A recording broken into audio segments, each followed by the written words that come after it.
Captain America, poster boy for the American way and male enhancements. Haha, film cult. Captain America, the Winter Soldier. It's technically the third installment if you include the Avengers with the Captain America movies, and it is great. What we have here is a story where we get to see how Captain America interacts in our world today, with the changing political sphere and moral values. It's really interesting to see a guy from 50 years ago in today, and it works out really well for this movie. But on top of all that, the action is awesome!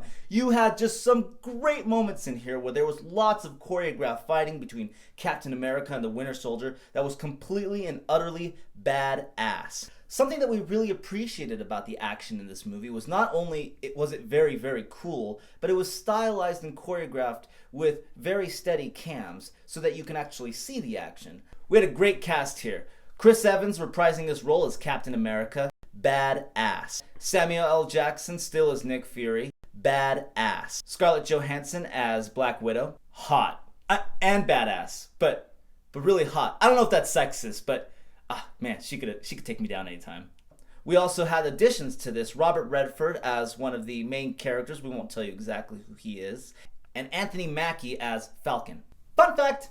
Chris Evans, who plays Captain America, has reportedly said that he is retiring from acting altogether after the second Avengers movie. He's going to focus on other projects and he wants to try his hand at directing. So that means we have three outcomes for the Avengers 2. Either they kill off Captain America in that movie, they replace him with a different actor after Avengers 2, or they do something lame like, I'm going to hang up the shield, I'm done, I'm no longer going to be violent, which would be stupid. Something that was really good in this movie is that you had a Boy Scout character, bright-eyed, blue-eyed, and totally with 50 ideals. And most of the time, that doesn't really work because a character like that isn't relatable. Somehow, this movie was able to make Captain America not only relatable, but he was able to stick to his archaic morals that people would view it as today.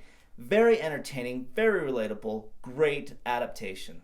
Also, there was a great use of humor in this movie, which is one of the strengths of Marvel movies, is that they're able to poke fun at their own characters while taking them seriously, so that you can have an overall enjoyable experience, something that DC should really learn. Our only real complaint with this movie is possibly the title. The Winter Soldier is an awesome character. He was fun, he was awesome, and just really badass. However, he was completely inconsequential to the story. So it didn't really merit the title as Captain America the Winter Soldier. It was more of Captain America and all these other cool things with the Winter Soldier. One minor complaint at first was that there was no clear concrete villain in this movie. It was more of an idea, which actually turns out to be a strength of the movie. They were able to handle a larger villain rather than just a simple, well, here's the bad guy, we're going to kill him. Even when they got rid of the particular villains they had in this movie, they knew that the threat was still very real and still out there. Fun fact, again, did you know that Marvel comic book characters went to war with the Nazis before America ever did? The creators wanted to have their characters be meaningful to the general public, so they actually started fighting in the war by having their comic book characters starting to fight, and it lasted until the end of the war. They were influential in changing the way that people viewed the war and kind of changing the culture to say, hey, we should actually be part of this war. Good job, Marvel. Something else that was really fun in this movie is we got to see better character development with the Black Widow and Nick Fury. We got to understand their characters a little bit more, their backstories, and to see them interact with some pretty funny, witty banter amongst the entire cast. We categorize this movie as entertainment. It was fun, it was exciting, and it was a great addition to the Marvel movies. We rated this movie at 3 stars, or 3 burning helicarriers. We're going to talk about some spoilers right now, and if you are a comic book fan, these aren't spoilers to you. But for those of you who are not, we're going to make some connections for you so that you can see how this plays out in the larger picture of the Marvel Universe with the movies and in the comic books, and kind of show you some cool things that you wouldn't know otherwise.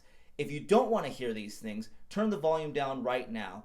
There's a red banner right here that says spoilers. As soon as this is off, you can turn the sound back on. The burned up henchman that you see at the end of the movie is probably going to be a character called Crossbones, who in the comic books assassinates Captain America. Now, when you think about the fact that Chris Evans is no longer going to be part of the Marvel Universe after the next Avengers movie, it makes you think, wait, Maybe he's going to be the guy who kills Captain America. Other thing, at the very end, you're introduced to 3 characters in the after credits scene. Baron von Strucker, who is one of Captain America's biggest foes, who was a general under the regime of the Red Skull from the first movie and in the comic books. The other 2 that you see that are in the cages, the guy and the girl, are Quicksilver and Scarlet Witch. Now, those are characters that are actually part of the X-Men universe, but they're able to be in this movie because contractually, if they do not say mutants, they're not. And so, it's going to be really interesting to see them play out in the Avengers movie. Those 2 characters are also going to be in X-Men Days of Future Past. The Chitauri staff that was in the Avengers is also in this movie as well, which is actually going to be part of the Infinity Gauntlet that they're trying to create, which is at the end of Thor 2, and which we're going to see with the Avengers later. That's how they're going to tie in the Guardians of the Galaxy eventually probably coming to Earth because of that. And now you know. Did you see the movie? Did you like it? Did you agree with us or not? Leave your comments in the section below, and we will see you next time.